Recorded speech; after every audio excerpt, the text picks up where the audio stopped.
in reality, what we're observing is something phenomenal, I think, in this country, at this time, and in this world. And a critical role, part of the mystique is the Latino phenomenon, or the Latino mystique. It isn't, and so I will not try to define, because when you try to define, it's like putting the pieces of a jigsaw puzzle together. You want to say it's this piece and then that piece and then there's that piece and there's a missing piece, but altogether you can figure it out. And that's how we've tried to do it. That's the old industrial age approach. Category, definition, identity. Instead, Carlos Fuentes, a novelist, actually looked at it as a continuum. And not everybody's starting at the same place, and not everybody is at the same place. But that doesn't mean that everybody's not on a continuum. And so I think that that's really what we have, and that's part of the communication problem with a broader community, and that's understanding that. And that is, we have to figure out where we are before we go around telling everybody else where they are. Hispanic Link, over many years, we're now approaching our 5,000th column that we've written about, or that our writers have written about Hispanic stories, and about 750 different writers. So I am one who has always maintained there is no such thing as a Hispanic perspective. If there are 50 million Hispanics in the country, there are 50 million perspectives, and I just love to hear all the stories.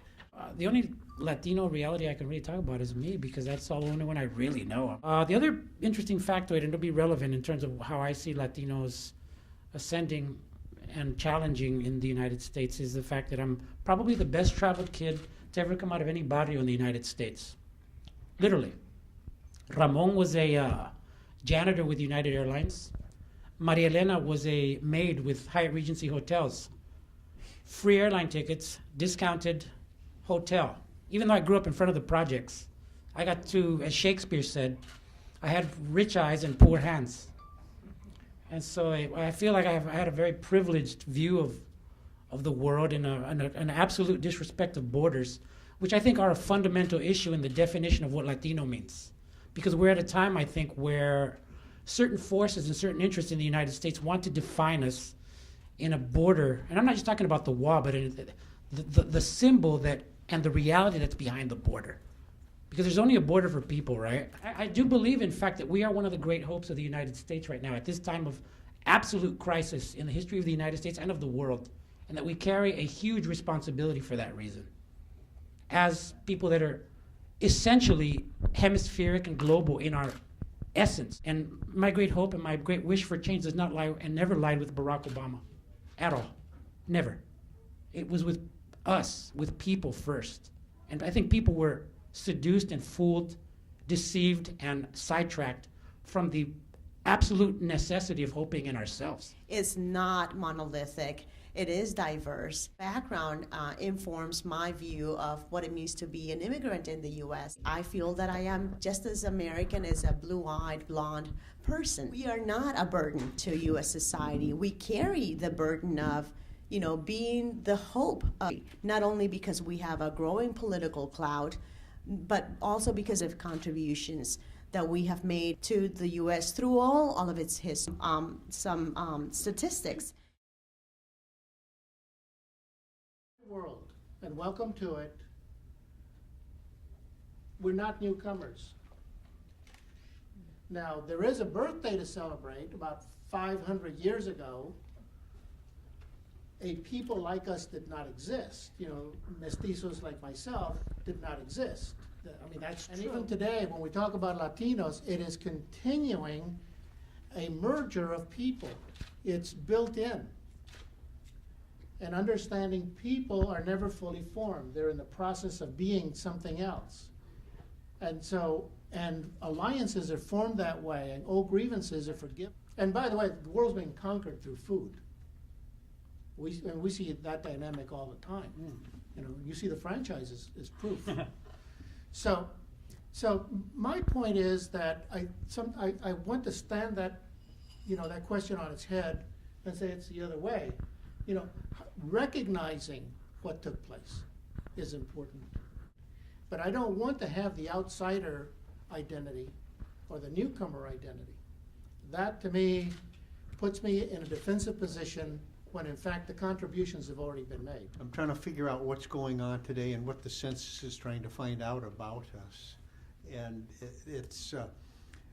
I think racial identities are becoming passé in so many ways now that even the Census Bureau is just putting in mixed race now, and that's going to double and triple with or quadruple probably with every census that continues. So it's pretty hard to identify who's Hispanic or who isn't, or whether we're going to start playing the percentage game as the poor Native Americans had to do to lay some claim to the land that they had. So I just like to see us recognize individuals as individuals, certainly, and but beyond that, I would hate to see. I would be asked, well, why do you hate Lou Dobbs? I said, well, I never used that word with him. Our campaign's about love of ourselves, the love of a community that decides, ya basta, no more. I'm not going to allow you to beat me verbally, visually, that way. And the moment that the Latino community decided that, Lou Dobbs was gone. It wasn't Roberto Lobato or Presente.org, the organization I co-founded. It was that sense in the Latino community. That was una muestra de nuestro poder, nuestra capacidad política. We're seriously in a great position if we tap into that power. Corporations should be killed if they violate the law in the same way that society deems it necessary and just and moral to take the life of a human being. So I think Latinos we need to push the boundaries of citizenship as currently defined, less and less every day. And big corporate power knows this. And if they know this, then they have to keep the illusion of that your money matters in the elections, that your vote matters. They have to keep that illusion alive.